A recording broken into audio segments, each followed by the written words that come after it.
Hello प्यारे बच्चों, तो कैसे हो आप सब। बहुत बहुत स्वागत है आप सभी का आज की इस वीडियो में। और प्यारे बच्चों, आज की ये एक स्पेशल और मोस्ट डिमांडेड वीडियो, या फिर यूं कहें कि आज का हमारा ये 1 घंटे का महा एपिसोड। जी हाँ बच्चों, 1 घंटे की स्पेशल वीडियो क्लास 10th का आपका सोशल साइंस यानी कि सामाजिक विज्ञान का जो सब्जेक्ट है बच्चों, इसी के बोर्ड के एग्जाम के लिए बहुत ज्यादा इंपॉर्टेंट होने वाली है। जी हाँ बच्चों, जैसे कि आप सभी को पता है कि आने वाली 7 मार्च को, जी हाँ 7 मार्च 2026 को आपका एसएसटी का जो बोर्ड का एग्जाम है बच्चों, ये होने वाला है। ठीक है ना। तो आज के इस 1 घंटे के सेशन के अंदर हम डिस्कस करेंगे बच्चों एक most important sample question paper के बारे में, और वो भी कंप्लीट सॉल्यूशन के साथ में। जी हाँ बच्चों, और पता है इस वीडियो में हम जो सैंपल पेपर करेंगे वो पता है कौन सा है? ये ऑफिशियली सीबीएसई ने जो आपके एग्जाम के लिए सैंपल पेपर दिया है। ठीक है ना, यहाँ पे देख सकते हैं ये सैंपल पेपर आपका हिंदी मीडियम में है, जो कि सीबीएसई ने आपके लिए दिया है। ठीक है ना, ऑफिशियली हम इसी पेपर को इस वीडियो में बहुत अच्छे से सॉल्व करेंगे, हिंदी मीडियम में भी, और यहाँ पे आप देख सकते हैं ये आपका यहाँ पे इंग्लिश मीडियम में रहेगा। ठीक है ना, तो दोनों मीडियम में आपको मैं बहुत अच्छे से ये पेपर सॉल्व करके समझाने वाला हूं। तो नो डाउट बच्चों कि इस वीडियो से आपके एग्जाम में डेफिनेटली बहुत ज्यादा हेल्प होगी। और एक चीज बताऊं, ये तो अभी केवल आपको मैं सीबीएसई का ऑफिशियल पेपर बताऊंगा। ठीक है, इसके बाद हम खुद से बनाए हुए अपनी तरफ से कम 5+ सैंपल पेपर करवाएंगे बच्चों आपको, और वो भी एकदम लाइव आके। ठीक है ना, तो बच्चों तैयार रहना आप लोग, हम लाइव आएंगे खुद के सैंपल बना के। और जब खुद बनाएंगे तो सिंपल सी बात है, हम आपके लिए ऐसे ऐसे क्वेश्चन लाएंगे, इंपॉर्टेंट सिलेक्टेड और रिपीटेड क्वेश्चंस, जिनके हाईली चांसेस एग्जाम्स में आने के, है ना। तो तैयार रहना बच्चों आने वाली वीडियोस के लिए। फिलहाल हम सीबीएसई का जो ऑफिशियल सैंपल पेपर है इसको सॉल्व करेंगे। ठीक है, बट उससे पहले एक बार आप लोग पेपर का पैटर्न वगैरह देखो। इस तरीके से आपको कोई भी एक सीरीज और यहाँ पे कोई भी एक सेट मिलेगा। ये वीडियो हर एक सेट के लिए इंपॉर्टेंट है। ठीक है, और पेपर में आप देख लेना टोटल जो 38 क्वेश्चंस होंगे आपके। बात करें पैटर्न की, तो इस बार जो है ना आपके पेपर में 38 प्रश्न और 4 खंड होंगे। जैसे 4 किताबें ना आपकी, खंड का इतिहास, खंड का भूगोल, खंड का राजनीतिक विज्ञान, खंड का अर्थशास्त्र, और सारे खंड आपके 20-20 नंबर के रहेंगे। 2 नंबर का आंसर 40 शब्दों में लिखना है, 3 नंबर का 60 में, 5 नंबर का 120 शब्दों में, और केस आधारित आपके ऐसे क्वेश्चन होंगे, है ना। बात करेंगे मैप की, तो मैप आपका हिस्ट्री से 2 नंबर का होगा, और भूगोल से आपका 3 नंबर का रहेगा। ऐसे इंग्लिश में बच्चों आपका यहाँ पे सेक्शन ए आप देख सकते हैं हिस्ट्री का रहेगा, सेक्शन बी ज्योग्राफी, सी पॉलिटिकल, डी इकोनॉमिक्स, है ना। तो बच्चों इस 1 घंटे के सेशन के अंदर हम डिस्कस करने वाले हैं अपने 2 सेक्शन। कौन कौन से सर जी? इस वीडियो में हम जानेंगे 40 मार्क्स के 2 सेक्शन। कौन कौन से? सेक्शन ए हिस्ट्री और सेक्शन बी ज्योग्राफी यानी कि भूगोल। ठीक है ना, तो इन दोनों सेक्शन के लिए हम इस वीडियो में देखेंगे। बाकी आपका पॉलिटिकल साइंस और इकोनॉमिक्स, इसके लिए अलग से मैं एक पार्ट 2 की लाइव सेशन या फिर वीडियो अपलोड कर दूंगा, आप उसको देख लेना। और हाँ बच्चों, एक चीज और, हम आपको जो भी 5+ सैंपल पेपर करवाएंगे ना आपके एग्जाम के लिए, और जो भी कभी पार्ट 1 या पार्ट 2 करके वीडियो आया करेगी, तो सारी वीडियोस के लिंक आपको यहाँ पे आई बटन में प्लेलिस्ट के अंदर मिल जाएंगे।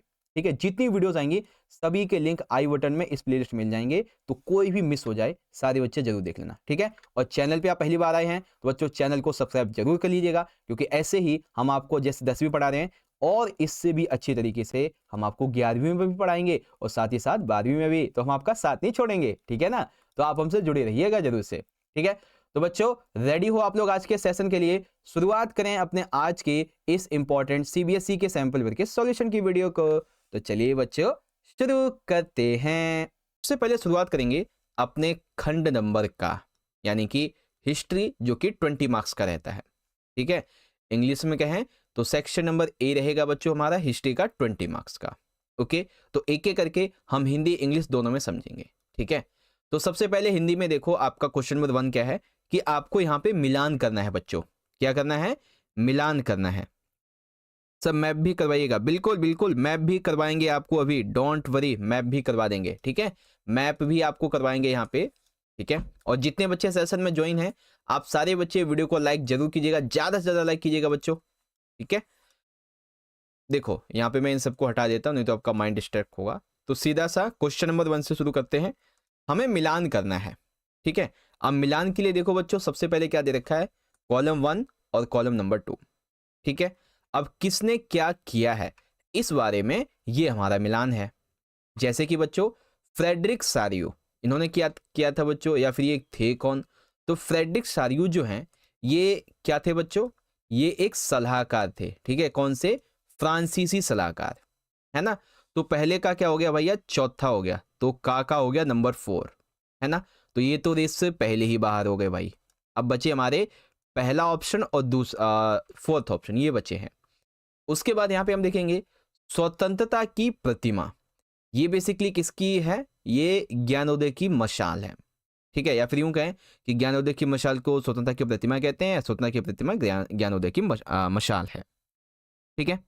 अब सेकंड ये हो गया हमारा दूसरे का पहला, तो इसमें भी दूसरे का पहला है, इसमें भी दूसरे का पहला है, ये हुई ना थोड़ा इंटरेस्टिंग लेवल। अब देखो यहाँ पे जो तीसरा पॉइंट आता है हमारा, जो कि मुझे लगता है कि आप सभी को ऑलमोस्ट पता होगा, वो ये है कि स्वतंत्रता की प्रतिमा के सामने की जमीन, ठीक है, जो स्वतंत्रता की प्रतिमा है ज्ञानोदय की मशाल, उसके सामने की जो जमीन है बच्चों, वो किस रूप में काम आती है या फिर किसके लिए जानी जाती है, वो जानी जाती है लोकतांत्रिक और सामाजिक गणतंत्र के रूप में, ठीक है। तो घा का हो जाएगा तीसरा, तो ये रहा हमारा घा का तीसरा।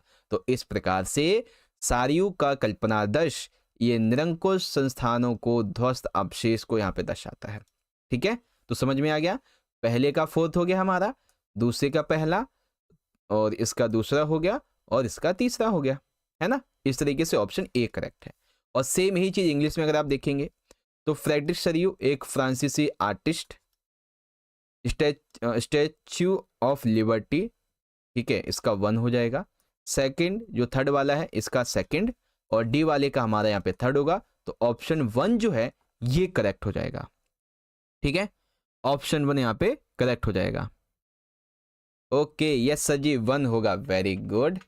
अब देखो जो यहाँ पे हमारा दूसरा क्वेश्चन है, ठीक है, इसके अंदर बेसिकली हमें एक इमेज दी गई है, ओके। अब इस इमेज को हमें पहचानना है, ये इमेज किसकी है बच्चों।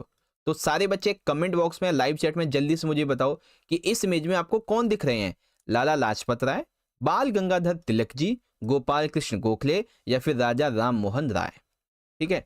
तो ये इमेज बेसिकली आपको किसकी यहाँ पे दिख रही है, इस इमेज को आपको आइडेंटिफाई करना है ये किसकी इमेज है, ठीक है। तो जल्दी से ऑप्शन में से बताओ कौन सा यहाँ पे है बच्चों, ठीक है। ऑलमोस्ट सारे बच्चों ने बिल्कुल करेक्ट आंसर दिया है, वेरी गुड, ऑलमोस्ट सारे बच्चों ने करेक्ट आंसर दिया है। ये है बाल गंगाधर तिलक जी, क्या नाम है इनका बच्चों, जो फोटो में हमें दिखाई दे रहे हैं, बाल गंगाधर तिलक जी, ठीक है। तो ये है, चलो अब आ जाओ दूसरे वाले पे। देखो वैसे तो ये दृष्टिबाधित बच्चों के लिए है, बट आपके लिए भी जरूरी है। क्वेश्चन क्या है, कौन सा विकल्प स्वराज पार्टी बनाने का सही कारण है, यानी कि वो ऑप्शन चूज करना है जिसकी वजह से स्वराज पार्टी बनाई गई थी। नंबर 1 है भारतीयों के लिए पूर्ण स्वराज की मांग के लिए, ठीक है, काउंसिल राजनीति में लौटने के लिए, भारत के लिए डोमिनियन स्टेट मांगने के लिए, या फिर साइमन कमीशन के विरोध करने के लिए। क्या रीजन था जिसकी वजह से स्वराज पार्टी बनी आखिरकार, ठीक है। तो आंसर करो बच्चों, किस रीजन की वजह से बनी थी, ए वाला होगा, ठीक है, और आंसर बताओ। हाँ बी होगा सर, काउंसिल राजनीति में लौटने के लिए, वेरी गुड। खा वाला जो ऑप्शन है ना, ये आपका यहाँ पे करेक्ट हो जाएगा, ठीक है, काउंसिल राजनीति में लौटने के लिए, ओके। चलो इसका इंग्लिश मीडियम में अगर हम देखेंगे तो क्वेश्चन हमारा ये रहेगा कि the appropriate reason for the formation of the Swaraj party, that is option B, to return to council politics, ठीक है। अब देखो यहाँ पे 2 MCQ और हैं हमारे, उसके बाद में फिर हमारे जो नॉर्मल क्वेश्चंस है ना 2 नंबर के 3 नंबर के, ये आएंगे। तो क्वेश्चन क्या है हमारा, थर्ड क्वेश्चन कहता है कि 19वीं सदी में यूरोप के हजारों लोग निम्नलिखित में से किस एक कारण से भागकर अमेरिका चले गए, ठीक है। तो 19वीं सेंचुरी में यूरोप के कई हजार लोग जो थे ना, वो एक रीजन की वजह से भागकर अमेरिका चले गए। तो वो रीजन क्या था बच्चों जिस वजह से वो अमेरिका चले गए थे, सोचो सोचो इसमें से क्या आंसर होगा। सर आप बोल रहे थे चारों बुक का बराबर बढ़ेंगे, क्वेश्चन इंपॉर्टेंट।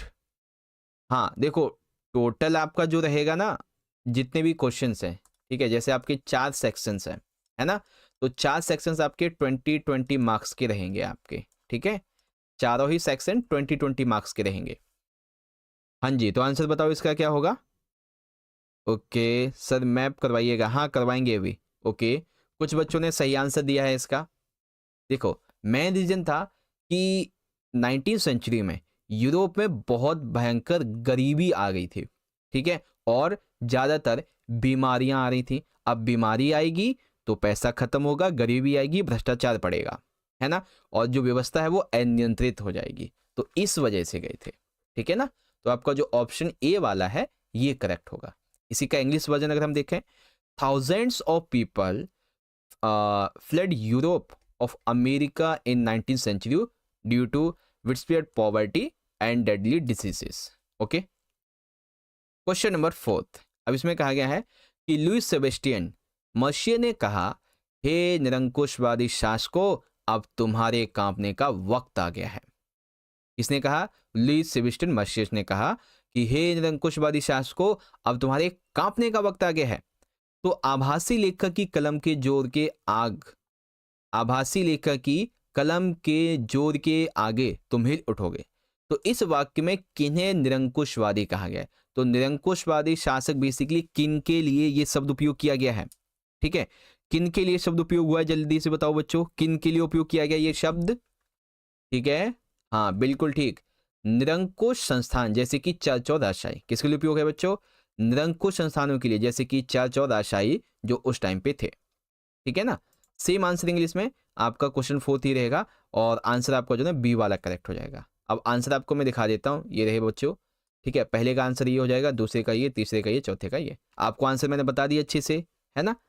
चलो अब बारी आती है हमारे आगे के क्वेश्चंस की, ठीक है, जिसमें आप देखेंगे तो इसमें दे रखा है 5वां क्वेश्चन क्या है, बेसिकली इसमें अथवा होगा मेरे हिसाब से। हाँ देखो अथवा दे रखा है, तो अच्छी बात है ना, अथवा मिला यानी कि हमें तो 1-2 क्वेश्चन और देखने को मिल जाएंगे। जैसे कि क्वेश्चन देखो क्या कहता है बच्चों, हमारा 5वें का पहला 2 नंबर का क्वेश्चन है, सिल्क रूट पूर्व आधुनिक काल के जीवांत व्यापार और सांस्कृतिक संबंधों का एक अच्छा उदाहरण था जो दुनिया के दूर दूर के हिस्सों को जोड़ता था। बिल्कुल सही बात है भाई, कि जो सिल्क रूट था ना, ये पूर्व आधुनिक दुनिया यानी कि आज से पहले, आधुनिक दुनिया से पहले, ये व्यापार के लिए और सांस्कृतिक संबंधों के लिए बहुत अच्छा एग्जाम्पल था, जो कि पूरे विश्व को जोड़ता था, पूरे विश्व के कुछ इलाकों को, दूर दूर के हिस्सों को जोड़ता था ये। तो किन्हीं 2 उदाहरणों के माध्यम से इसे समझाओ। तो 2 एग्जाम्पल देने हैं हमें, तो आओ एग्जाम्पल देते हैं। देखो नंबर 1, भारत और दक्षिण पूर्वी एशिया के देशों में चीनी, पाटरी, कपड़े व मसाले इसी रास्ते से जाते थे। ये जो सिल्क रूट था ना बच्चों, तो इसी सिल्क रूट के माध्यम से भारत और दक्षिणी पूर्वी एशिया के देशों में जो भी चीनी, पाटरी, कपड़े व मसाले थे ना, इसी रास्ते से जाते थे, जो कि इस बात का एग्जाम्पल है, पूरे विश्व के हिस्से को जोड़ता था। और वापसी में सोने चांदी जैसी कीमती धातुएं यूरोप से एशिया आती थी, ठीक है। दूसरा पॉइंट, व्यापार और सांस्कृतिक आदान प्रदान साथ साथ चलता था। अब जैसे व्यापार हो रहा है, ठीक है, किसी कंट्री के लोग जा रहे हैं व्यापार करने के लिए, तो वो अपनी संस्कृति का भी एक तरीके से प्रचार कर रहे होंगे, है ना। तो सिल्क मार्ग विविध शिखाओं में बौद्ध धर्म और अनेक देशों में फैल चुका था। सिल्क मार्ग की जो विविध शाखाएं थी, शिखाएं थी, और बौद्ध धर्म जो था वो अनेक कंट्री में इसी सिल्क रूट के माध्यम से फैला था बच्चों, ठीक है। इसके बाद यहाँ पे शुरुआत में ईसाई मिशनरी इसी मार्ग से एशिया में आए थे और मुस्लिम प्रचारक भी इसी मार्ग से दुनिया में फैले थे। शुरुआत में जो ईसाई मिशनरी थी बच्चों, वो भी इसी मार्ग से आए थे, यानी कि ईसाई धर्म के जो मुख्य व्यक्ति होते हैं, मुख्य प्रचारक, वो इसी मार्ग से एशिया आए थे और मुस्लिम प्रचारक भी इसी मार्ग से दुनिया में फैले थे।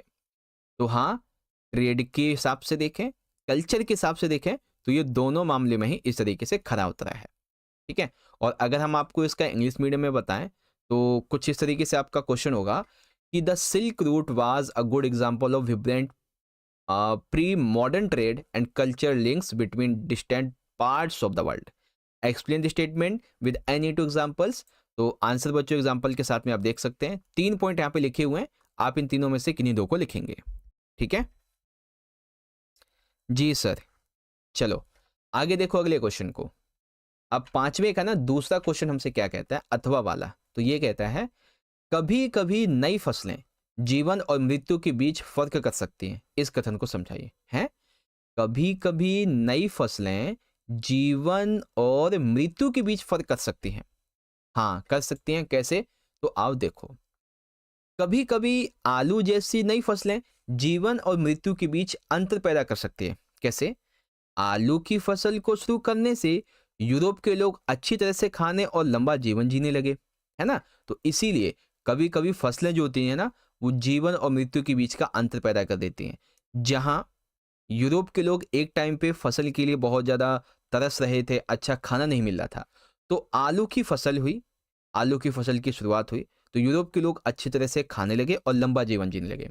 इसके अलावा एक और एग्जांपल है, आयरलैंड के गरीब किसान आलूओं पर इतना निर्भर हो गए थे कि 1840 के दशक के मध्य में जब किसी बीमारी के कारण आलू की फसल नष्ट हो गई तो हजारों किसान भूख के कारण मर गए। ठीक है, सिर्फ एक ही फसल आलू, है ना। इसीलिए आलूओं को सब्जी का राजा भी कहा जाता है ना। आलूओं को एक तरीके से इसलिए सब्जियों का राजा भी कहा जाता है। ओके, ये क्या हो गया, अच्छा अच्छा ठीक है।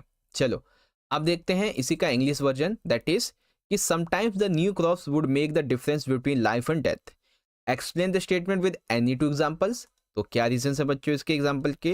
तो सिंपल सा पोटैटो जो क्रॉप है इसके बारे में यहाँ पे बताएंगे। ठीक है, तो ये रहा सारा का सारा आंसर जिसे आप पढ़ सकते हैं। चलो अब ये तो हो गया 2 नंबर का क्वेश्चन। अब बात करते हैं 3 नंबर के क्वेश्चन की। तो 3 नंबर का क्वेश्चन छठे का पार्ट 1 क्या कहता है? भारत में राष्ट्रवाद की भावना विकसित करने में विभिन्न सांस्कृतिक प्रक्रियाओं ने महत्वपूर्ण भूमिका निभाई है। उपयुक्त उदाहरणों के साथ में कथन की पुष्टि करो। बच्चों ये एक ऐसा क्वेश्चन है जो कि ऑलरेडी मैंने आपको एक पीवाईक्यू में समझाया है, सैंपल पेपर में भी समझाया है, और ये जो नया पैटर्न है इसमें सीबीएसई ने भी पूछा हुआ है। अब कैसे लिखोगे बच्चों इसके बारे में देखो, क्वेश्चन को अगर दोबारा समझना है तो दोबारा समझो। देखो सिंपल सा क्या है कि भारत में राष्ट्रवाद की भावना विकसित करने में विभिन्न सांस्कृतिक प्रक्रियाओं ने, जैसे कि लेख, लोक कथाएं, चित्र, गीत, इन सभी ने एक महत्वपूर्ण भूमिका निभाई है। अब कैसे निभाई है तो वो हमें बताना है ना। आओ चलो देखते हैं कैसे निभाई है। तो सबसे पहला पॉइंट है आकृति या छवि, अर्थात भारत की पहचान भारत माता की छवि का रूप लेने लगी। इस छवि का निर्माण किया था बंकिम चंद्र चट्टोपाध्याय जी ने। रविंद्रनाथ टैगोर ने भारत माता की प्रसिद्ध छवि को चित्रित किया था। इस पेंटिंग में भारत माता को एक सन्यासिनी के रूप में दर्शाया गया, जो शांत है, गंभीर दिख रही हैं, दैवीय रूप है, आध्यात्मिक गुणों से युक्त दिखाई दे रही है, जिससे कि आंदोलनों के दौरान इस भारत माता की छवि से काफी ज्यादा लोगों को मोटिवेशन, देश के लिए राष्ट्रवाद की भावना पैदा हुई उनमें। गीत, बंकिम चंद्र चट्टोपाध्याय ने मातृभूमि की स्तुति में वंदे मातरम गीत लिखा। इसको उसके उपन्यास आनंद मठ में शामिल किया गया। बंगाल में स्वदेशी आंदोलन के दौरान खूब इसको गाया गया। ठीक है, और आज भी जब भी कहीं आंदोलन होता है तो ये शब्द जरूर बोला जाता है, वंदे मातरम, है ना, इस तरीके से। अगला एक छोटा पॉइंट आप लिख सकते हो बच्चों, झंडा यानी कि ध्वज। बंगाल में स्वदेशी आंदोलन के दौरान एक तिरंगे झंडे लाल, हरा और सफेद को डिजाइन दिया गया। इसमें ब्रिटिश इंडिया के 8 प्रांतों को दर्शाने के लिए 8 कमल के फूल तथा हिंदू और मुस्लिमों को दर्शाने के लिए अर्धचंद्र बनाया गया। इसके अलावा दूसरा झंडा 1920 तक गांधी जी ने स्वराज झंडे को डिजाइन कर लिया था। यह भी 3 रंग का झंडा था, लाल, हरा और सफेद, जिसके बीच में चरखा था जो गांधीवाद के स्वयं सहायता का प्रतिनिधित्व करता था। यात्रा के दौरान इस झंडे को लेकर चलना, ऊंचा उठाना विरोध का प्रतीक बन गया। इसके अलावा इतिहास की पुनर्व्याख्या एक पॉइंट हो जाएगा कि भारत ने अपनी महान उपलब्धियों के लिए अपने अतीत में झांकना शुरू किया। उन्होंने कला के माध्यम से, वास्तुकला के माध्यम से विज्ञान, गणित, कानून, दर्शन, इनके बारे में लिखा। भारतीयों को अपने अतीत के महान उपलब्धियों के बारे में बताया, उन्हें गर्व महसूस हुआ और ब्रिटिश शासन के अंतर्गत अपनी दुर्दशा बदलने का आह्वान किया उन्होंने। ठीक है, तो इस प्रकार से ये कॉन्सेप्ट है आपका। तो एक बार सारे बच्चे ना मुझे चैट सेक्शन में लिख के बताओ फटाफट से कि क्या आपको छठे का पहला क्वेश्चन समझ में आया। अगर हाँ तो जल्दी से कमेंट बॉक्स में यस सर लिख दो। जिस जिस बच्चे को समझ में आ गया जल्दी से लिखो। और जो बच्चे इंग्लिश मीडियम के, क्वेश्चन को यहां से देखिए, a variety of culture process played an important role in developing a sense of nationalism in India. तो इस स्टेटमेंट को हमें एग्जाम्पल के साथ में सपोर्ट करना है। यहाँ पे कुछ एग्जाम्पल लाइक फिगर और इमेज, सॉन्ग्स, फोल्कलोर और फ्लैग, जिसमें 2 फ्लैग्स की बात होगी, और री इंटरप्रिटेशन ऑफ हिस्ट्री, ये चीज रहेगी। ठीक है, यस सर, समझ गए हैं, very good. Yes sir, yes sir, yes sir, वो भी बोल्ड और हाँ, चलो बढ़िया। अब देखो बच्चों, क्वेश्चन नंबर 6 का पार्ट नंबर 2, इसमें कहा गया है नमक मार्च उपनिवेशवाद के खिलाफ प्रतिरोध का एक प्रभावशाली साधन बन गया था, उपयुक्त तर्कों के साथ कथन की पुष्टि करो। देखो, गांधी जी ने जो दांडी यात्रा या फिर कह लीजिए नमक आंदोलन या फिर नमक मार्च आंदोलन, उपनिवेशवाद अंग्रेजों की हुकूमत के खिलाफ एक बहुत बड़ा साधन बन गया था। इसको आपको बताना है कैसे, तो आओ बच्चों बताते हैं कैसे। देखो, उपनिवेशवाद के विरुद्ध नमक प्रतिरोध निम्नलिखित कारणों से एक प्रभावशाली यंत्र बन गया था। क्या? सबसे पहला, गांधी जी को नमक में परस्पर जोड़ने वाला एक शक्तिशाली प्रतीक दिखाई दिया, क्योंकि अमीर और गरीब सभी इसका समान उपयोग करते हैं। इसका मतलब यह है, गांधी जी ने उपनिवेशवाद के विरुद्ध में ना अपने प्रतिरोध के लिए नमक को चुना, और नमक को इसलिए चुना क्योंकि नमक जो है ना वो हर इंडियंस के घर का मसाला है, जिस पे ब्रिटिश सरकार टैक्स लगाती है, पैसा बहुत ज़्यादा वसूलती है फालतू का, क्योंकि ये तो प्रकृति की देन है और गवर्नमेंट यानी कि ब्रिटिश सरकार इस पे पैसा वसूल रही है, और ये अमीर गरीब सबको ही उपयोग करता है, किसी भी धर्म जाति का, और सबको नमक खाते हैं। तो इसीलिए गांधी जी के द्वारा वायसराय को लिखे पत्र में गांधी जी ने 11 मांगे लिखी। उनमें से अधिकांश सामान्य थी, परंतु सबसे उत्तेजक मांग थी औपनिवेशिक सरकार के द्वारा नमक पर जो टैक्स है, नमक का जो कर है, इसको हटाने की। ठीक है, नमक का जो कर है बच्चों, इसको हटाने की। सर क्लास कब तक चलेगी? क्लास आपकी 1 से 1.5 घंटे चलेगी अभी। और बात रही मॉर्निंग की क्लास की, तो जब आपका पेपर होगा ना, जिस दिन पेपर है ठीक उसी दिन मॉर्निंग में आपकी 5:30 बजे क्लास होगी। ठीक है, मॉर्निंग में आपकी 5:30 बजे क्लास होगी। ठीक है, आई होप आप समझ गए होंगे, आपको आंसर मिल गया होगा आपका। ओके, दूसरा, बातचीत में इरविन की अनिच्छा ने गांधी जी को नमक यात्रा शुरू करने पर विवश किया। अब जब बातचीत हुई तो इरविन जी इसको नहीं माने, है ना। इरविन ये जो ऑफिसर था ये नहीं माने इस मांग को, नमक के कर को हटाने को, जिसमें हजारों लोगों ने भाग लिया। यानी कि महात्मा गांधी जी ने अपने आश्रम से निकलकर यात्रा शुरू की, इसमें हजारों लोगों ने भाग लिया। इसने राष्ट्रवाद की भावना को विकसित किया। ठीक है, देश के अलग अलग भागों में लोगों ने नमक कानून को तोड़ा, सरकारी नमक फैक्ट्रियों के सामने नमक बनाया, धरने दिए। लोगों ने एकजुट होकर गांधी के शब्दों का अनुसरण किया। उन्होंने कर एवं राजस्व देने से इनकार कर दिया। नमक की बात कर रहा हूं मैं, कि नमक पे कर और राजस्व जो था उसको देने से इनकार कर दिया। ठीक है, इसके अलावा शराब की दुकानों का घेराव किया, विदेशी कपड़ों का बहिष्कार किया, विदेशी कपड़ों की होली जलाई गई, सरकारी नौकरियों से त्यागपत्र देने लगे, वन कानून का उल्लंघन किया गया। एक तरीके से उपनिवेशवाद के विरुद्ध नमक या नमक मार्च एक बहुत बड़ा साधन साबित हुआ, जिसने अंग्रेजों की नींव हिला के रख दी थी कि अब भारत को आज़ादी देनी पड़ेगी। और फिर सबसे आखिर में जब भारत छोड़ो आंदोलन होता है, उससे तो उनकी नींव की ऐसे समझो कि पूरी तरीके से खत्म ही हो गई। अब तो भारत छोड़ना ही पड़ेगा, उन्होंने तय कर लिया था, है ना। तो ये है बच्चों आपका नमक मार्च का क्वेश्चन। एक बार कमेंट में बताओ बच्चों, नमक मार्च के बारे में अब आपको मेरे हिसाब से सारी इन्फॉर्मेशन मिल गई होगी। एक बार जल्दी से कमेंट में बताओ, समझ में आ गया बच्चों नमक मार्च के बारे में। और इंग्लिश में अगर आप देखेंगे तो salt march become an effective tool of resistance against colonialism, analyse with the statement suitable reasons.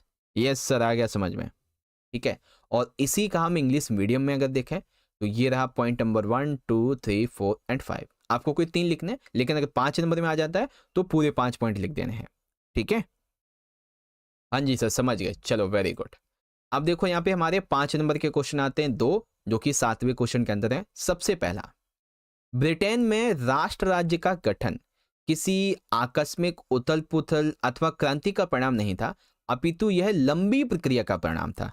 दोबारा से समझो, देखो ब्रिटेन में जो एक राष्ट्र राज्य बना, ठीक है, ये कोई अचानक से हुई उथल पुथल, आंधी तूफान या क्रांति का परिणाम नहीं था, बल्कि ब्रिटेन में ये जो नया राष्ट्र राज्य बना, ये एक लंबी प्रक्रिया का परिणाम था। इससे हमें तर्क के साथ में समझाना है कि वो चरण क्या थे, वो प्रक्रिया क्या थी जिसके माध्यम से ब्रिटेन में राष्ट्र राज्य बनते गए, है ना। तो आओ समझते हैं बढ़िया तरीके से। देखो टोटल 5 पॉइंट हम समझेंगे। नंबर 1, ठीक है, पॉइंट नंबर 1, ब्रिटेन में राष्ट्र राज्यों का निर्माण किसी अचानक हुई उथल पुथले क्रांति का परिणाम नहीं था। ब्रिटेन में रहने वाले लोगों की अपनी प्राथमिक पहचान जातीय आधार पर थी। अब देखो हम क्वेश्चन को कैसे शुरू करेंगे बच्चों, आंसर को कैसे लिखेंगे, हम इस तरीके से बताएंगे। शुरुआती दौर में ब्रिटेन में रहने वाले लोग जो थे, इनकी अपनी प्राथमिक पहचान जातीय आधार पर थी, जैसे कि कोई इंग्लिश है, कोई वेल्श है, कोई स्कॉट है, कोई आयरिश है। सेकेंड पॉइंट, इंग्लैंड और स्कॉटलैंड के बीच में द एक्ट ऑफ यूनियन 1707, ठीक है, द एक्ट ऑफ यूनियन 1707 में आया, तो इसका परिणाम United Kingdom of the Great Britain बनाना था। जब ये एक्ट आया, द एक्ट ऑफ यूनियन 1707, इसका मेन उद्देश्य क्या था कि United Kingdom of the Great Britain को बनाना, जिसका अर्थ है इंग्लैंड, स्कॉटलैंड, इनकी अलग संस्कृति पर यह प्रभाव डाल सकता था और राजनीतिक संस्थाओं को व्यवस्थित ढंग से दबा सकता था ये एक्ट ऑफ यूनियन। तो याद रखेंगे बच्चों, द एक्ट ऑफ यूनियन क्या था, 707, बेसिकली ये the great kingdom of Britain को इसको बनाना था, जिसका मतलब था कि इंग्लैंड, स्कॉटलैंड, ये उसकी संस्कृति पर प्रभाव डालता, राजनीतिक संस्थाओं को भी दबा देता एक तरीके से, ठीक है। अगला पॉइंट, स्कॉटिश हाईलैंडर्स को अपनी भाषा बोलने अथवा अपनी राष्ट्रीय वेशभूषा पहनने की मनाही थी, ठीक है। जो स्कॉटिश लोग थे यहाँ के, ठीक है, उनको अपनी भाषा बोलने के लिए अपनी राष्ट्रीय वेशभूषा पहनने तक की मनाही थी। उनको बड़ी संख्या में उनके होमलैंड से बाहर निकाल दिया गया था, ठीक है। अगला, अंग्रेजों ने आयरलैंड के प्रोटेस्टेंट की कैथोलिक देश पर अपने प्रभुत्व कायम करने की सहायता की, ठीक है। दोबारा समझो, जो अंग्रेज लोग थे, इन्होंने आयरलैंड के प्रोटेस्टेंट की कैथोलिक देश पर काबू, प्रभुत्व करने की सहायता की। ब्रिटिश प्रभुत्व के विरुद्ध विद्रोहियों को दबा दिया गया और जो लोग इसके खिलाफ थे उनको दबा दिया गया। आयरलैंड को बलपूर्वक 1801 में यूनाइटेड किंगडम में शामिल कर लिया गया आखिरकार। अगला, नए ब्रिटेन के प्रतीक बन गए ब्रिटिश झंडा, ब्रिटिश राष्ट्रीय गान, अंग्रेजी भाषा, ये सभी, और इसको तेजी से बढ़ाया जाने लगा ताकि पुराने राष्ट्र इस संघ में अधीन भागीदारी के रूप में जीवित रह सके, ठीक है। अपना सब कुछ भूल के सिर्फ और सिर्फ ब्रिटेन की जो नई चीजें हैं, नई प्रतीक है, नया राष्ट्रगान है, नई भाषा है, इसी को अपना के रखें और आगे बढ़ते जाएं, ठीक है। तो ये कॉन्सेप्ट है बच्चों कि ब्रिटेन जो है ना, वो एकदम से नहीं बना कोई नया राष्ट्र राज्य। ये एक बहुत बड़ी प्रक्रिया थी जिसमें न जाने कितने लोगों को अपने घर से बेदखल किया गया, कैसे कैसे परिणाम निकल के आए, ठीक है, कैसे कानून बने, है ना, क्या उन पे बोझ डाला गया, सारी चीजें इसके अंदर। अगर इसी को हम यहाँ से समझें कि in Britain the formation of the nation state was not the result of sudden upheaval और revolution, what was the result of long drawn out process. तो इसको मैं एनालाइज करना है। पॉइंट की अगर हम बात करें सारे के सारे, तो 5 पॉइंट टोटल आएंगे आपके, 1 2 3 4 एंड 5। अगर आप चाहें तो उसको यहाँ से स्टडी कर सकते हैं। ओके जी सर, चलो अब बारी आती है हमारे क्वेश्चन नंबर 8 की, नहीं अभी तो 7वें का दूसरा वाला आएगा ना। देखो 1815 में तैयार की गई वियना संधि का उद्देश्य नेपोलियन युद्धों के दौरान यूरोप में आए अधिकांश परिवर्तनों को समाप्त करना था। इस संधि के महत्वपूर्ण प्रावधानों को जागृत कीजिए। तो सबसे पहले तो आप ये समझो, 2 नंबर का क्वेश्चन तो आपका यहीं से कंप्लीट हो जाएगा कि वियना संधि कब आई थी बच्चों, ये आई थी 1815 में। इसका उद्देश्य क्या था कि नेपोलियन युद्धों के दौरान में यूरोप में जो अधिकांश परिवर्तन आए थे इनको समाप्त करना। अब 5 नंबर में क्वेश्चन क्या बन गया कि आपको इस संधि के मुख्य प्रावधान बताने हैं भाई, ठीक है। तो वियना संधि के 1815 में जो आई, इसके मुख्य प्रावधान क्या थे, आ जाओ प्रावधान समझते हैं। देखो, बोरवान वंश जिसे फ्रांसीसी क्रांति के दौरान हटा दिया गया था, वह पुनः सत्ता में आ गया और फ्रांस ने नेपोलियन के शासन के अधिग्रस्त क्षेत्र को खो दिया, ठीक है। तो वियना संधि बेसिकली क्या थी कि ये तो आपको समझ में आया कि वियना संधि का मुख्य उद्देश्य तो यहाँ पे लिखा हुआ है कि नेपोलियन युद्धों के दौरान में यूरोप में जो अधिकांश परिवर्तन को समाप्त करना। तो 1815 की वियना संधि का बेसिकली क्या महत्वपूर्ण प्रावधान थे, तो नंबर 1 क्या रहेगा बच्चों कि बोरवान वंश जिसे फ्रांसीसी क्रांति के दौरान हटा दिया गया था। इस संधि के बाद वो पुनः सत्ता में आ गया और फ्रांस ने नेपोलियन के शासन में अधिकृत जो क्षेत्र थे वो अब खो दिए थे। ठीक है, इसके अलावा भविष्य में फ्रांस के विस्तार को रोकने के लिए इस संधि के तहत फ्रांस की जो सीमाएं थी इन पर अनेक राज्यों को स्थापित कर दिया गया ताकि इसके विस्तार को रोका जा सके। जैसे कि उत्तर में नीदरलैंड स्थापित कर दिया गया जिसमें बेल्जियम भी शामिल था। दक्षिण में जेनोवा को पीडमेंट में शामिल कर दिया गया, है ना, ये चीजें थी। फिर प्राशिया या फिर पर्शिया कह लो, इसको पश्चिमी फ्रंट पर नए महत्वपूर्ण क्षेत्र दे दिए गए, जबकि ऑस्ट्रिया को इटली का नियंत्रण सौंपा गया। ठीक है, इसके अलावा नेपोलियन के द्वारा स्थापित 39 राज्यों के जर्मन महासंघ को नहीं छुआ गया। नेपोलियन ने 39 राज्यों का एक जर्मन महासंघ था, इसको नहीं छुआ गया। पूर्व में रूस को पोलैंड का एक भाग दे दिया गया, जबकि प्राशिया को एक सैक्सोनी का एक हिस्सा दे दिया गया। इसके अलावा मुख्य उद्देश्य नेपोलियन के द्वारा उखाड़े गए राजाओं को पुनः स्थापित करके यूरोप में एक नई कंजर्वेटिव व्यवस्था को तैयार करना था इन्हें। ठीक है ना, ये चीजें हैं बच्चों। और देखो, अगर आप सभी बच्चों ने ना पिछली वीडियोस देखी हैं जिसके अंदर ऑलरेडी हमने आपको जो पीवाईक्यू करवाया है, जो सैंपल पेपर करवाया है, इनमें चाहे 2 नंबर के क्वेश्चन हो, 3 नंबर के या 5 नंबर के, ये सारे क्वेश्चंस जो कि इंपॉर्टेंट हैं वो आपको मैंने ऑलरेडी करवा रखे हैं, है ना। अब सेम अगर इसी क्वेश्चन को आप इंग्लिश में देखेंगे तो इस तरीके से रहेगा कि the treaty of Vienna was drawn up in 1815 with the object of undoing most of the changes that had come about in Europe during the Napoleonic War। तो हाईलाइट करना है significant provisions of this treaty, किसकी, Vienna. ठीक है, तो Vienna treaty के क्या क्या मेन प्रोविजंस थे। ठीक है, तो 7 पॉइंट बी का आंसर आपका ये हो जाएगा 5 पॉइंट। ओके, हाँ जी सर, समझ गए, वेरी गुड। अगर समझ गए हो तो इसी बात पे फटाफट से वीडियो को लाइक भी कर दो, अगर कर दिया है तो वेरी गुड। चलो, अब बात आती है क्वेश्चन नंबर 8 की। ठीक है, अब क्वेश्चन नंबर 8 में बेसिकली क्या है कि हमें ना एक स्रोत दिया जा रहा है, तो हम इस स्रोत को पढ़ेंगे बढ़िया तरीके से, क्या क्या कहा गया इसको समझेंगे। ठीक है, देखो, तो स्रोत में क्वेश्चन नंबर 8 है, इसको पढ़ना है। समाचार पत्र क्यों? तो देखो, पूना के कृष्णा जी त्रिम्बिक रानाडे मराठी का एक अखबार निकालना चाहते हैं। ठीक है, जिसमें स्थानीय दिलचस्पी की तमाम उपयोगी खबरों को जगह मिल सके। इसमें सार्वजनिक उपयोगिता, वैज्ञानिक अन्वेषण के अलावा जो प्राक विद्या है, ठीक है, इसके अलावा सांख्यिकी, जिज्ञासाओं, देश के विभिन्न हिस्सों के बारे में आमतौर पे दक्कन और खास तौर से जानकारियां दी जाएंगी। ठीक है, दक्कन पर खास तौर से जानकारी दी जाएंगी। ऐसे तमाम लोगों से मदद और आरक्षण का निवेदन है जो ज्ञान के प्रसार और जन कल्याण के इच्छुक हैं। ठीक है, अब देसी अखबारों और राजनीतिक सभाओं की वही भूमिका होती है जो इंग्लैंड के हाउस ऑफ कॉमन्स में विपक्ष की होती है, यानी कि वह सरकारी नीतियों की आवश्यक समीक्षा कर लोगों के हित साधने में अक्षम हिस्सों को निकालने और सुधार करें तथा उनको तेजी से लागू करने का काम करें। इन सभाओं को चाहिए कि वे देश के खास मुद्दों पर नाना प्रकार की सूचनाएं एकत्र करें और बताएं कि क्या प्रभाव और सुधार वांछित है, इन कार्यों का काफी असर होगा। क्वेश्चंस क्या क्या बनते हैं? क्वेश्चन नंबर 1 हमारा ये है, कृष्णा जी द्वारा अखबार निकालने का मुख्य कारण स्पष्ट कीजिए। तो कृष्णा जी के द्वारा जो आप मुख्य कारण है अखबार निकालने का, वो क्या था बच्चों? तो लिखेंगे आंसर इस तरीके से, देखो ऐसे लिखेंगे, कृष्णा जी जनता को जानकारी देने के लिए, राजनीति, विज्ञान और अन्य क्षेत्रों की महत्वपूर्ण सूचना देने के लिए अखबार को प्रकाशित करना चाहते थे। तो क्या रीजन था? मेन था जानकारी देना, जिसमें राजनीति, विज्ञान, अन्य क्षेत्रों की महत्वपूर्ण जानकारियां होंगी।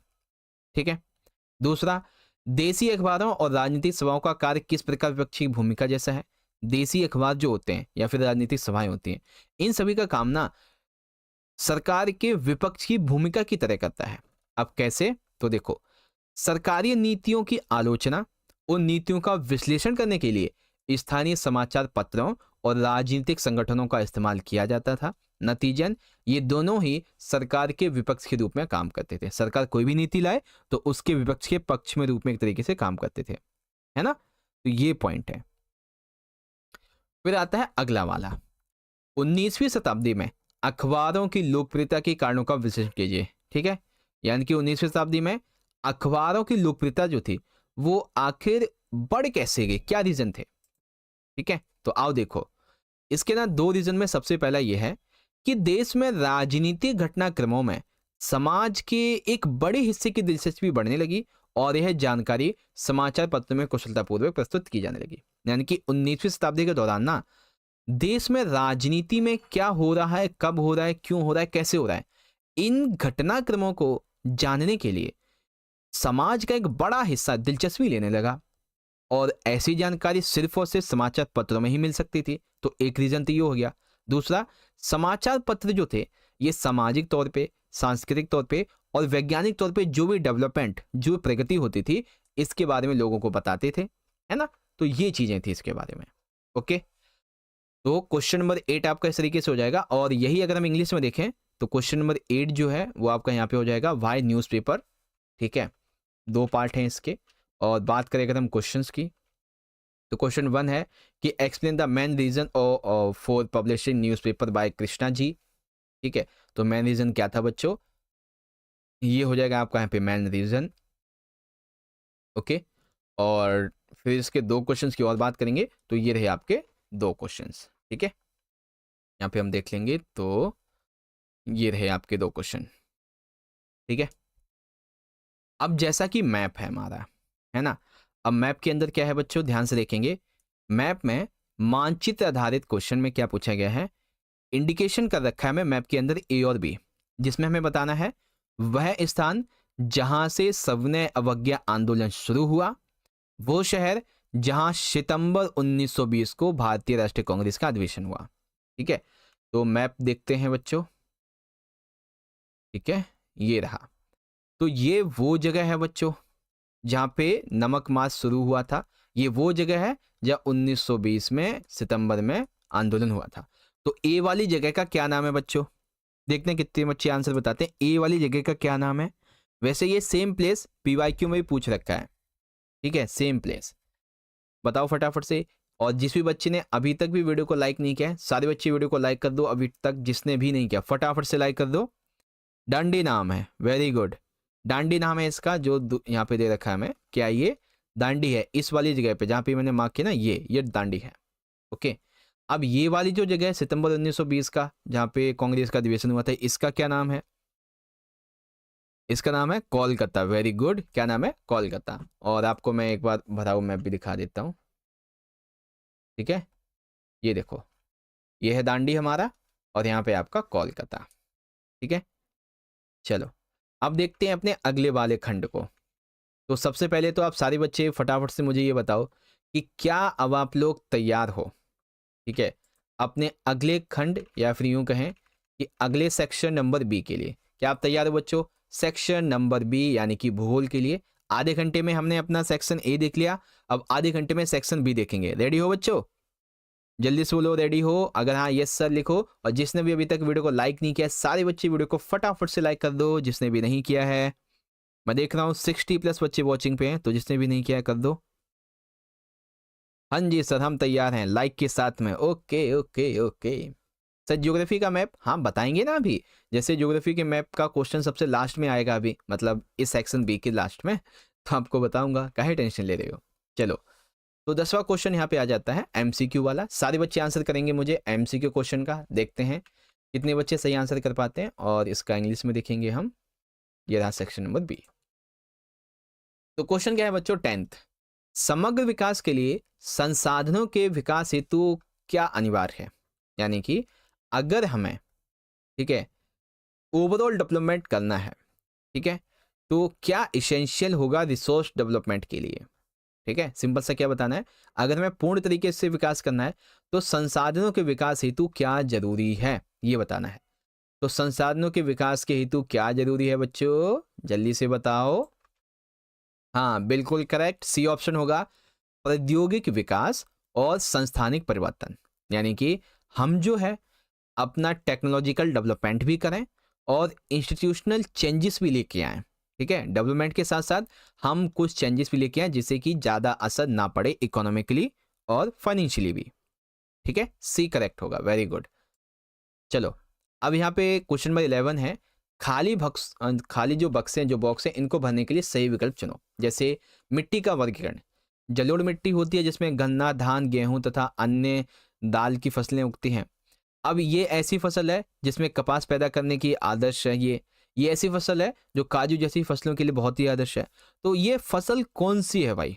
अब देखो, अगर आप ध्यान से देखो तो दो रिक्त स्थान है, तो इसका मतलब क्या होगा कि इसमें केवल दो ही मिट्टी आ सकती हैं, यानी कि काली, लाल पीली और काली, ये तो हटा दो। अब बी और सी बच जाता है हमारा, है ना, बी और डी बेसिकली। तो बी और डी में से क्या आएगा, चूज करो फटाफट से।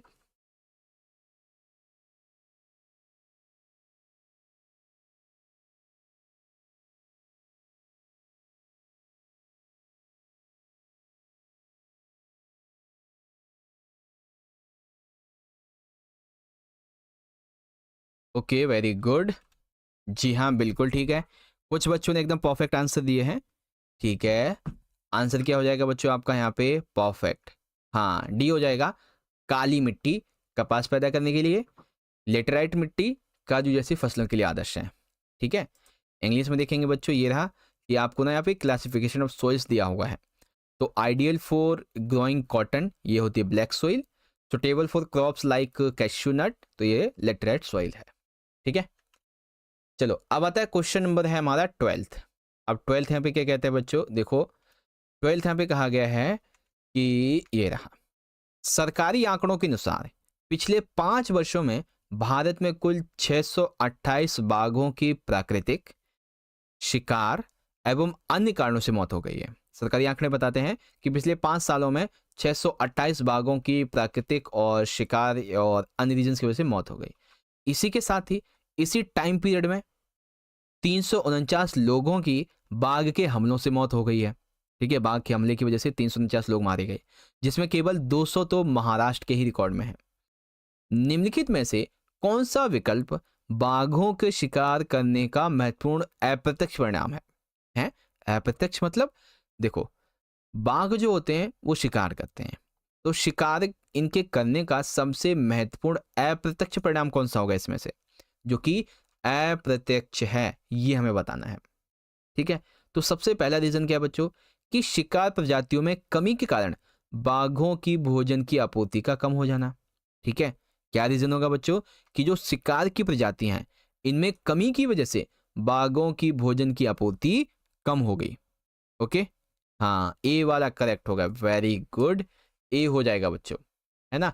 सेम इंग्लिश में देख लेंगे, ये आपका डेटा दे रखा है, इसके हिसाब से बताना है कि most significant indirect consequence of poaching on the tiger population, that is reduction in prey species, training tigers food supply. ठीक है, टाइगर के जो लो शिकार करने की स्पीसीज हैं वो जब रहेंगी ही नहीं तो उनकी खुद मौत हो जाएगी टाइगर्स की, है ना।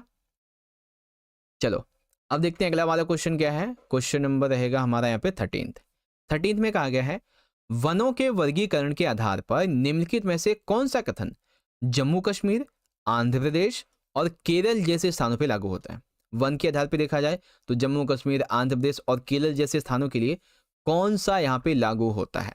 तो बच्चों इन तीनों ही अगर हम स्टेट्स की बात करें तो इन स्थानों पर अधिकांशतः वनों को संरक्षण के लिए आरक्षित या संरक्षित वनों के रूप में प्रबंधित किया जाता है। ठीक है, जम्मू कश्मीर का इलाका हो गया, आंध्र प्रदेश का, केरल का इलाका, खास करके यहाँ के जो वन हैं इनको संरक्षण देने के लिए आरक्षित किया जाता है या फिर संरक्षित किया जाता है ताकि इनको बचाया जा सके।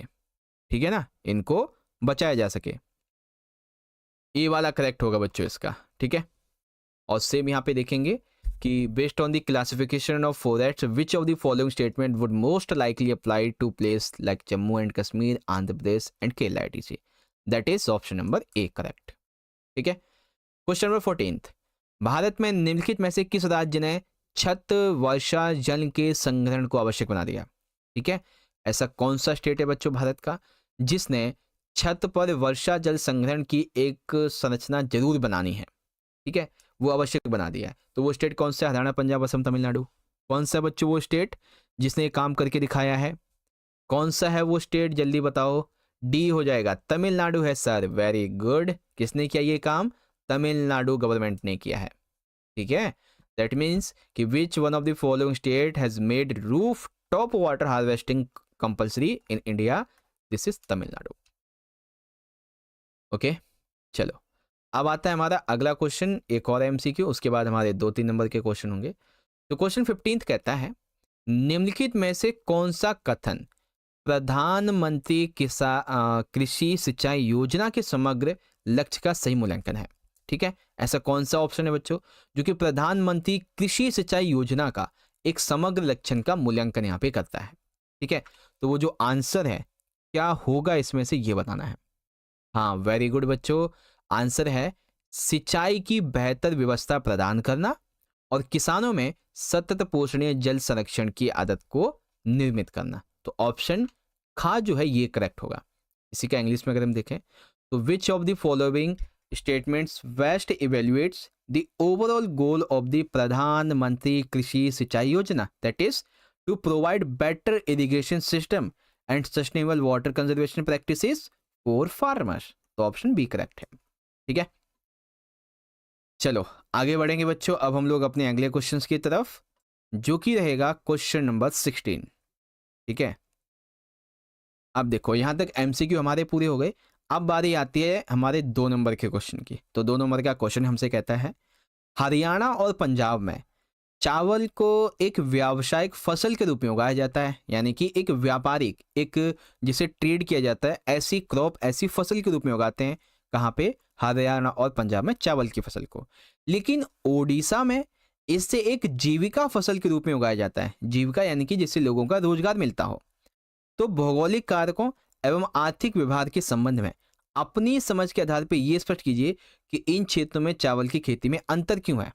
ठीक है, जहां एक तरफ हरियाणा पंजाब में चावल को व्यापार के लिए उगाया जाता है, वहीं ओडिशा में इस फसल का उपयोग किया जाता है रोजगार सृजन के लिए। तो ऐसा क्यों है बच्चों? आओ ऐसा समझते हैं। सबसे पहला, जलवायु एवं सिंचाई। इसका मेन रीजन क्या है बच्चों? अगर हम देखें, कई रीजन आप बता सकते हैं। तो एक रीजन तो यहां पे बताया मैंने, जलवायु और सिंचाई। जैसे हरियाणा और पंजाब में सिंचाई की अच्छी प्रकार से व्यवस्थित व्यवस्था है, जैसे कि सतलुज और यमुना लिंक नहर है, जिससे कि धान की व्यावसायिक कृषि आसानी से हो सकती है। जलवायु उच्च है तो उच्च उत्पादकता वाली जो फसलें ये आसानी से उगाई जा सकती हैं, सिंचाई अच्छे से हो सकती है।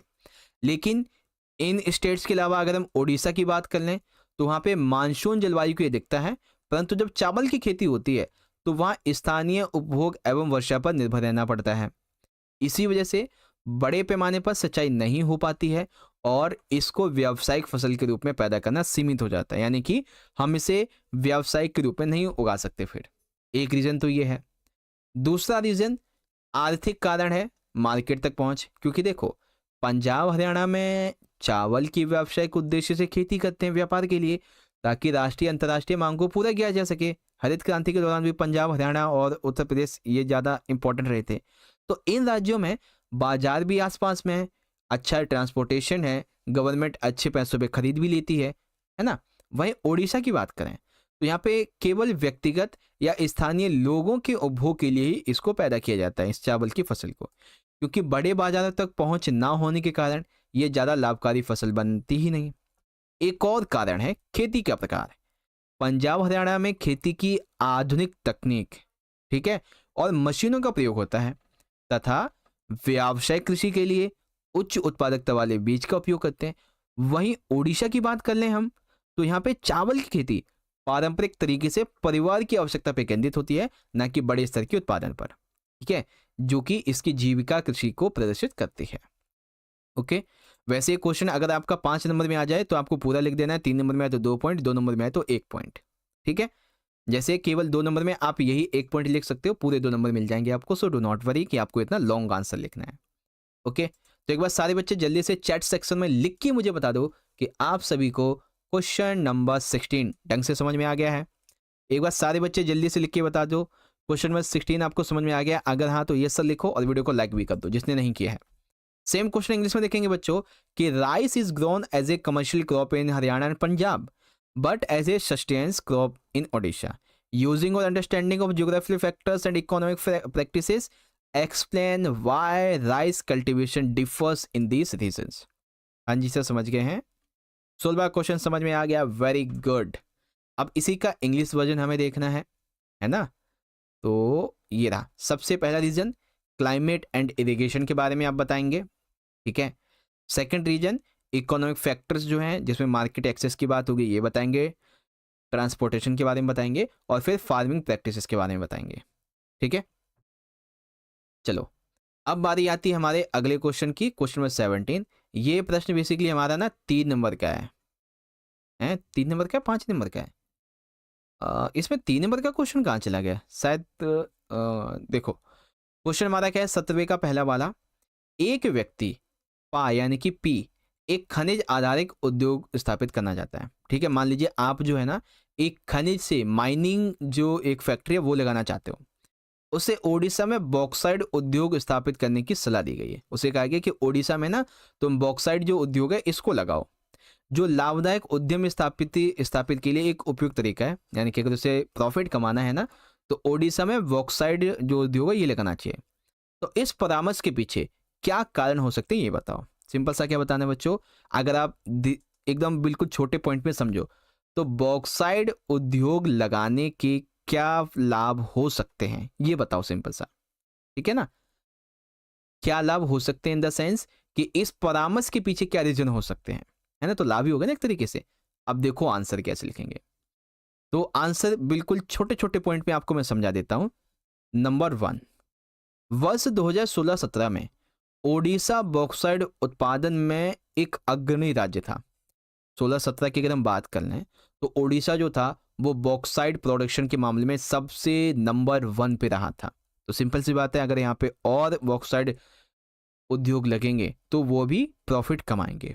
दूसरा पॉइंट, कोरापुट में पंचपतमाली में बॉक्साइड निक्षेप राज्य में सबसे महत्वपूर्ण बॉक्साइड निक्षेप है। तो अगर उद्योग लगाना है तो कहाँ पे लगाना चाहिए, कोरापुट पंचमताली में, जहाँ पे बॉक्साइड निक्षेप राज्य में सबसे महत्वपूर्ण निक्षेप है बॉक्साइड के। अगला, एल्युमिनियम को भी बॉक्साइड से प्राप्त किया जाता है जो कि ओडिशा में अधिक पाया जाता है। तो अगर ओडिशा में बॉक्साइड लगाया जाता है उद्योग, बॉक्साइड उद्योग लगाया जाता है तो यहाँ से इसके लिए रॉ मटेरियल एल्युमिनियम बहुत अच्छे से मिल जाएगा जो कि ओडिशा में बहुत पाया जाता है। दूसरा नहीं तीसरा, चौथा है ये, यहाँ उद्योग स्थापित करने में कच्चे माल की ढुलाई का खर्चा बचेगा या श्रम की दर भी अपेक्षाकृत कम है। चौथा पॉइंट क्या हो जाएगा कि यहाँ पे उद्योग स्थापित करने के लिए कच्चे माल की ढुलाई का खर्चा कम होगा क्योंकि आसपास से कच्चा माल मिल जाएगा। और पांचवा सबसे जरूरी पॉइंट, यहाँ पे श्रम आपको काफी सस्ता मिल जाएगा। बेचने के लिए आपको हाई ट्रांसपोर्टेशन की जरूरत नहीं है, इंटरनेशनल लेवल मार्केट की जरूरत नहीं है, आप यहीं से पूरा सप्लाई कर सकते हो, ठीक है ना। तो इस तरीके से आपका ये कॉन्सेप्ट होगा, ठीक है। अब ये क्वेश्चन तब तक इंग्लिश में समझो। पर्सन पी और you is willing to establish a mineral based industry. He has been advised to set up a bauxite industry in Odisha as a suitable way to make a profitable venture. Analyze the possible reason behind the advice given to her, ठीक है, या फिर given to him, इस तरीके से। तो ये point रहेंगे बच्चों, ठीक है। सिग्निफिकेंस क्या क्या होंगे, एक सेकंड, ये पॉइंट होंगे, सिग्निफिकेंस तो भी आपको आगे बताऊंगा मैं ठीक है, ये रहेंगे आपके सारे पॉइंट। चलो अगला क्वेश्चन इसी में आता है अथवा वाला। क्वेश्चन ये है कि कोयला भारत में प्रचुर मात्रा में पाया जाने वाला महत्वपूर्ण जीवाश्म ईंधन है। भारतीय अर्थव्यवस्था के महत्वपूर्ण योगदान का मूल्यांकन करते हुए कथन का विश्लेषण करो। सिंपल सा समझो, कोयला जो है ना ये भारत में हाई लेवल पे पाया जाता है, बहुत ही मात्रा में पाया जाता है, ठीक है, अच्छी खासी मात्रा है इसकी। तो ये इसीलिए एक महत्वपूर्ण जीवाश्म ईंधन है। तो अब आपको भारत की इकोनॉमी में इस कोयला का क्या इंपॉर्टेंस है इसको आपको यहां पे समझाना है, ठीक है। तो क्या इंपॉर्टेंस है बच्चों कोयले की, आ जाओ समझो। और फिर यहां पे हम बात करेंगे कुछ इनकी किस्मों की भी, ठीक है। इस कोयला की जो किस्में हैं इसके बारे में भी हम बात करेंगे। तो इंपॉर्टेंस क्या है, इंपॉर्टेंस सबसे पहला, कोयला जो है इसका उपयोग विद्युत उत्पादन यानी कि पावर जनरेशन के रूप में किया जाता है। कोयला उद्योग जो है, ठीक है, ये उद्योगों को और घरेलू आवश्यकताओं की ऊर्जा की पूर्ति करता है। साथ ही कोयला जो है ये भारत और अपने आणविक ऊर्जा आवश्यकताओं को पूरा करने के लिए कोयले पर बहुत ही तरीके अच्छे से निर्भर है, जैसे कि धातु कर्म। कोई अन्य प्रासंगिक बिंदु हो सकता है, जैसे कि कोयला रेलवे इंजन और ईंट भट्टों में भी ईंधन के रूप में उपयोग होता है, कोयला रासायनिक उद्योगों में कच्चे माल के रूप में उपयोग होता है, तो ऐसे करके। अब यहाँ पे हम कुछ कोयले की किस्में जो हैं, वैरायटी ऑफ कोयल टाइप्स, इनको थोड़ा देख लेते हैं। जैसे कि कोयला संपीड़न की मात्रा, दबाव, गहराई और समय के आधार पे कई तरीकों से पाया जाता है। जैसे कि पीट कोयला, अर्थात दलदलों में सड़ते गलते पौधों से ये कोयला बनता है। इसमें कार्बन की मात्रा कम होती है, नमी अधिक होती है क्योंकि दलदल में बनता है। इसकी ऊष्मा क्षमता जो होती है, हीटिंग कैपेसिटी, ये काफ़ी कम होती है। लिग्नाइट कोयला, ये निम्न श्रेणी का भूरा सा कोयला होता है जो कि नरम होता है और इसमें अधिक नमी होती है। इसके मुख्य भंडार तमिलनाडु के नेवेली में है और इसका उपयोग मुख्यतः बिजली उत्पादन में भी होता है। ठीक है, मैप कराओगे कब? मैप अभी करवाएंगे ना आपको, जब क्वेश्चन करवाएंगे मैप का तब करवाएंगे, क्या टेंशन लेते हो। बिटुमन कोयला, ये तो आपने 8वीं क्लास में पढ़ा था बच्चों। ये गहराई में दबे कोयले का वो रूप है जो हाई टेम्परेचर के संपर्क में आता है। यह व्यापारिक उपयोग में सबसे ज्यादा उपयोग किया जाता है। ट्रेड जिस कोयले का किया जाता है वो बिटुमन कोयला होता है। धातु कर्मीय कोयला, ठीक है, चौथा धातु कर्मीय कोयला उच्च श्रेणी का बिटुमन कोयला होता है जिसका उपयोग ब्लास्ट फर्नेस में लोहा गलाने में करते हैं। फिर एंथ्राइस हो जाता है, ये सबसे उच्च गुणवत्ता का कठोर कोयला होता है ना। तो ये चीजें बच्चों कोयले के किस्मों के बारे में और कोयले की इंपॉर्टेंस के बारे में। तो एक बार आप सारे बच्चे मुझे कमेंट में जल्दी से बता दो, 17वां जो क्वेश्चन है इसका बी पार्ट आपको ढंग से समझ में आ गया? अगर हाँ तो यस सर लिख के बोलो फटाफट से, तब तक हम इसे इंग्लिश में देख लेते हैं। इंग्लिश इस तरीके से रहेगा कि coal is the most important and abundant fossil fuel in India. Justify the statement by evaluating the significant role play in growth of Indian economy in its different forms. हाँ जी सर, समझ गए हैं, वेरी गुड। और रही बात इसके answer की, तो सबसे पहले सिग्निफिकेंस क्या है इसके, फिर वैरायटी ऑफ कोयल टाइप्स क्या क्या है, ठीक है, वैरायटी ऑफ कोयल टाइप्स क्या क्या है यहाँ से देख सकते हो। ओके, चलो अब बात आती है अगले क्वेश्चन की, जो कि हमारा कुछ इस तरीके से है। पहले हमें इस स्रोत को पढ़ना है। तो स्रोत क्या कहता है, तेजी से आर्थिक विकास, जनसंख्या वृद्धि और अपर्याप्त पर्यावरण प्रबंधन के कारण वैश्विक प्रदूषण बढ़ रहा है। ठीक है, इससे लोगों और पारिस्थितिक तंत्र को गंभीर स्वास्थ्य जोखिम होते हैं, खासकर कम और मध्यम आय वाले देशों में। इन चुनौतियों में योगदान करते हुए वैश्विक अर्थव्यवस्था गहराई से जुड़ी हुई आपूर्ति श्रृंखलाओं पर निर्भर है। ठीक है, और भी यहाँ पे थोड़ा सा बड़ा ये पॉइंट करके दे रखा है आपको। मैं सीधा इसके क्वेश्चन आंसर करवाता हूँ, नहीं तो इसमें ज़्यादा टाइम लगेगा आपको। ठीक है, सीधा सीधा क्वेश्चन आंसर। जैसे कि क्वेश्चन नंबर 1, आपके विचार में वैश्विक कचरा 2050 तक क्यों बढ़ने की उम्मीद है? तो 2050 तक जो वैश्विक कचरा है ये 3 टन अरब तक बढ़ने की उम्मीद है ना। इसका रीजन क्या है आपके हिसाब से बताना है। तो रीजन देखो, ये हो सकता है गहन सामग्री उत्पादन और उपभोग के कारण। ठीक है, क्या कि गहन सामग्री का उत्पादन करना और उपभोग इसका एक रीजन बन सकता है। ठीक है, सेकंड क्वेश्चन, निर्माण उद्योग के प्रकार के प्रदूषण के कारण बनते हैं। देखो, निर्माण उद्योग जो होते हैं ये एक बहुत अन्य तरीकों के प्रदूषण के कारण बनते हैं। उदाहरण के साथ समझाओ, है ना। तो इसको तो हम कई तरीके से समझा सकते हैं कि जैसे जो उद्योग होते हैं विनिर्माण, ये कई तरीके का प्रदूषण का कारण बनते हैं। एग्जाम्पल के लिए 2 नंबर का क्वेश्चन तो बताएंगे, वायु प्रदूषण, जैसे कि रासायनिक या कागज फैक्ट्रियों में, ईंट भट्टों में, रिफाइनरियों में, स्मेल्टिंग संयंत्रों से जो धुआं निकलता है वो वायु प्रदूषित करता है। इसके अलावा बड़ी और छोटी फैक्ट्री में प्रदूषण मानकों की अनदेखी होती है, जिसमें जीवाश्म ईंधनों को जलाया जाता है, ये भी एक बड़ा रीजन है। विषैली गैसों का रिसाव दीर्घकालिक खतरनाक प्रभाव डाल सकता है। जल प्रदूषण होता है बच्चों, बहुत सारे इन रीजन की वजह से। उसमें प्रदूषण होता है, कचरे का फेंका जाना भी एक इंपॉर्टेंट रीजन है प्रदूषण का, है ना। वर्षा जल के माध्यम से प्रदूषण भी होता है, ध्वनि प्रदूषण होता है। तो प्रदूषण कई तरीके से होता है। ये 5 नंबर क्वेश्चन आ सकते हैं बच्चों कि विनिर्माण उद्योगों से मुख्य प्रकार से प्रदूषण कौन कौन से होते हैं। तो वायु, जल, ऊष्मीय, कचरे का फेंका जाना, वर्षा जल और ध्वनि, है ना। ये क्वेश्चन अलग से आपका बन सकता है, ध्यान रखिएगा। ओके, अब बारी आती है हमारे अगले क्वेश्चन की, जो कि है इसका तीसरा। क्या वर्तमान वैश्विक गरीबी और असमानता को बढ़ने के लिए प्रदूषण को संभावित कारण माना जाना सही है? यानी कि वैश्विक, अभी के टाइम पे वैश्विक गरीबी बढ़ रही है और असमानता बढ़ रही है, तो क्या इसके लिए प्रदूषण एक संभावित कारण हो सकता है? अगर हाँ तो बताओ कैसे। तो हम लिखेंगे, गरीब लोग प्रदूषण के नकारात्मक प्रभाव से खुद को बचाने में सक्षम नहीं होते हैं, इसीलिए वे ही सबसे अधिक इससे पीड़ित होते हैं। यह स्थिति गरीबों के दुष्प्रभावों के कारण सामाजिक असमानता को भी जन्म देती है। तो जी हाँ, ऐसा हो सकता है। ठीक है, और अगर आप चाहें तो इसके माध्यम से अपना जो विनिर्माण उद्योग है उसे भी देख सकते हैं, चैप्टर नंबर 6। ठीक है, आई होप आप समझ गए होंगे। अब बारी आती है इसके इंग्लिश मीडियम की। तो बच्चों यहाँ पे देख लो, ग्लोबल पॉल्यूशन की बात की गई है। ठीक है, फिर पॉल्यूशन के छोटे छोटे पॉइंट ये हैं आपके, और क्वेश्चन की अगर हम बात करें तो ये आपके क्वेश्चन हो जाते हैं 3 के 3 क्वेश्चन। और इसके आंसर की बात करेंगे तो पहला आंसर तो ये हो गया आपका।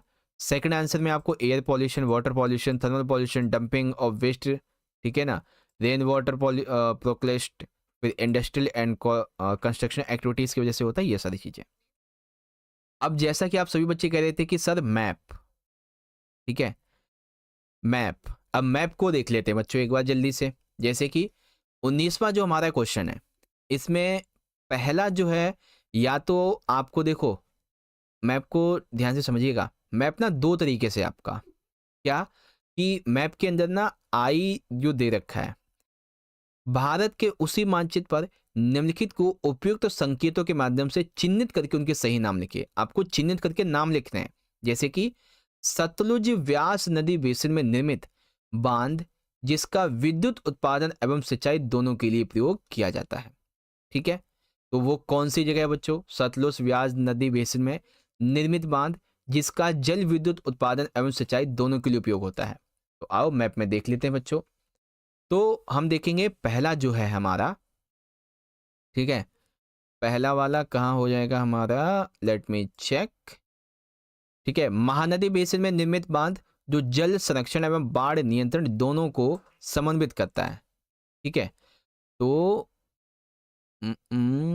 ठीक है, अभी हमें क्या क्या देखना है यहाँ पे, पश्चिम बंगाल का बंदरगाह, तमिलनाडु और पंजाब, ये देखने हैं। ठीक है, पश्चिम बंगाल का बंदरगाह ये और ये, ठीक है, और पंजाब का अंतर्राष्ट्रीय हवाई अड्डा देखना है, तमिलनाडु का अंतर्राष्ट्रीय हवाई अड्डा देखना है, और पश्चिम बंगाल का एक प्रमुख बंदरगाह देखना है। ठीक है, और इधर ये भाखड़ा नांगल बांध हो जाएगा, और इधर आपका हीराकुंड हो जाएगा। ठीक है, देखो यहाँ पे ना ध्यान से समझ लो, इसको एक बार यहाँ पे निकाल लेते हैं। हाँ, अब देखो सिंपल सा, सबसे पहले सतलुज व्यास नदी बेसिन में निर्मित बांध जिसका जल विद्युत उत्पादन सिंचाई दोनों के लिए उपयोग होता है, तो उसका नाम है बच्चों, क्या नाम है? भाखड़ा नांगल बांध। क्या नाम है? भाखड़ा नांगल बांध, जो कि इस जगह पे है आपका। ठीक है, इस जगह पे है। दूसरा क्वेश्चन क्या था हमारा कि महानदी बेसिन में निर्मित बांध जो जल संरक्षण और नियंत्रण को समन्वित करता है, तो उसका नाम है बच्चों, ये रहा हमारा यहाँ पे हीराकुंड बांध। क्या नाम है? हीराकुंड बांध। और हीराकुंड बांध के बारे में आप 12th क्लास में जब आओगे तो हिस्ट्री में चैप्टर नंबर 7 है विजयनगर साम्राज्य, तो उसमें आपको इसके बारे में और अच्छे से बताऊंगा, हीराकुंड बांध के बारे में, कैसे बना, क्या था, सारी चीजें। ठीक है, अब देखो अगला वाला, आगे क्या करना है, पश्चिम बंगाल का एक प्रमुख बंदरगाह हमें बताना है क्या है। तो पश्चिम बंगाल का एक प्रमुख बंदरगाह जो कि इस जगह पे है, उसका नाम है हल्दिया। ठीक है, क्या नाम है? हल्दिया। दूसरा, तमिलनाडु का एक अंतर्राष्ट्रीय हवाई अड्डा, तो बच्चों तमिलनाडु में एक अंतर्राष्ट्रीय हवाई अड्डा क्या है, जो कि है चेन्नई। ठीक है, या फिर कह लीजिए मीनमबक्कम, चेन्नई या फिर मीनमबक्कम। और सबसे आखिर में पश्चिम, ये पंजाब का अंतर्राष्ट्रीय हवाई अड्डा, तो जो पंजाब है इसका अंतर्राष्ट्रीय हवाई अड्डा क्या हो जाएगा बच्चों? ये रहा हमारा अमृतसर, राजा सांसी श्री गुरु रामदास जी। ठीक है, या फिर यहाँ पे ढंग से दिखाई नहीं दे रहा, इंग्लिश में देखें एक बार, लेट मी चेक इंग्लिश में, गुरु रामदास जी नाम है, ठीक है। अच्छा, भरा हुआ मैप में भी दिखा देता हूँ, ये रहा बच्चों, ठीक है। पूरा मैप आपका यहाँ पे है, अच्छे से देख सकते हो सारी की सारी चीज़ें। ओके, तो आई होप आपको सारी चीज़ें समझ में आ गई होंगी। ओके, तो इस तरह से प्यारे बच्चों आप सभी ने मेरे साथ मिलकर आज की इस वीडियो में क्लास 10th के अपने एसएसटी के बोर्ड के एग्जाम के लिए, यानी कि सोशल साइंस के, सामाजिक विज्ञान के बोर्ड के एग्जाम के लिए जो सीबीएसई का ऑफिशियल सैंपल पेपर है, इसका पार्ट 1 तो यहाँ पे पूरा कर लिया। अब जो बच गया है बच्चों आपका, ठीक है, खंडगा पॉलिटिकल साइंस और खंडगा राजनीतिक विज्ञान, इंग्लिश में बोले तो आपका यहाँ पे देख सकते हैं, ये रहा सेक्शन सी और सेक्शन नंबर डी, है ना। तो इन सभी के लिए हम आपको पार्ट 2 की वीडियो एक अलग से अपलोड करके प्रोवाइड करवा देंगे, लिंक आपको डिस्क्रिप्शन में मिल जाएगा। इतना ही नहीं, पार्ट 2 के अलावा हमने जैसा कि आपसे प्रॉमिस किया है कि हम आपको बोर्ड एग्जाम के लिए कम से कम 5+ सैंपल पेपर अपनी तरफ से बना के प्रोवाइड करवाएंगे। तो उन सभी वीडियोस के लिंक आपको यहाँ पर आई बटन में मिल जाएंगे, है ना। तो एक बार सारी बच्चे जरूर से चेक कर लेना, बहुत इंपॉर्टेंट रहेंगे, क्योंकि सैंपल पेपर हो गए, पीवाई की हो गए, इवन आपके मैप की वीडियोस हो गई, आपके लिए इंपॉर्टेंट क्वेश्चंस की वीडियोस हो गई, कब मिल जाएंगी आपको आई बटन में, ठीक है। तो जाके जल्दी से देख लेना बच्चों, कोई वीडियो मिस हो जाए तो। बाकी चैनल पे आप पहली बार आए हो तो फटाफट से चैनल को सब्सक्राइब कर लो, क्योंकि जैसे आपको 10वीं पढ़ाया अभी तक, फिर हम आपको 11वीं भी पढ़ाएंगे अगली साल, उसके अगले साल हम 12वीं भी पढ़ाएंगे। तो जुड़े रहना बच्चों चैनल से, ये नहीं कि 10वीं के बाद में आप चले गए, नहीं, जुड़े रहना, हम आपकी 11वीं 12वीं दोनों में हेल्प करेंगे, ठीक है। बस हाँ, बशर्ते ये कि हम यूनिटीज के बच्चों को पढ़ाते हैं, ठीक है, आर्ट्स के बच्चों को। ओके बच्चे, तो चलो मिलते हैं आपसे नेक्स्ट सेशन में इसी पेपर के पार्ट 2 की वीडियो के साथ। तब तक के लिए आप लोग पढ़ते रहिए, एडवांस में ऑल द बेस्ट, बहुत बहुत धन्यवाद आप सभी को। जय हिंद, जय भारत, वंदे मातरम।